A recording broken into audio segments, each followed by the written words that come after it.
Os Reis Magos tiñan previsto chegar a Pontevedra este domingo, pero a solidaridade chamou á súa porta e non dubidaron en adiantar a súa visita.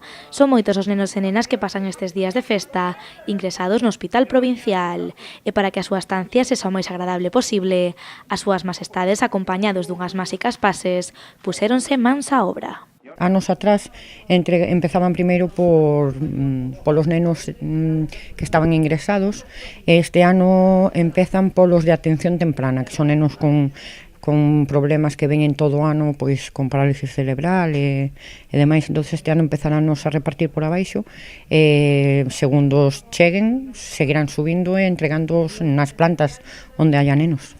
Estes son os agasallos que os Reis Magos entregaron aos nenos ingresados, bonecos de gancho con infinidade de formas para sacar un sorriso aos máis pequenos. É gratitude o que séntese cando ves sorrir a un neno, porque é o máis bonito, vamos, é o sorriso dun neno. É unha época difícil, ya es difícil de por sí que un niño esté pues, enfermito en un hospital y solito allí, ¿no?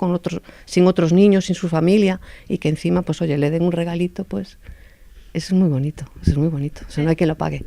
Pero isto non sería posible sen todas as pases que axudan cada ano aos Reis Magos, voluntarios e voluntarias que entregan os seus días a facer estes bonecos. A xente que ven as clases, involúcrase xente de fora, que poñemos un cartel para avisar que é unha doación e que o único que se pide é que sea feito a man, e hai moita xente que participa no acto. Pues la verdad este año, desde hace muy poquito, fue todo muy a contrarreloj.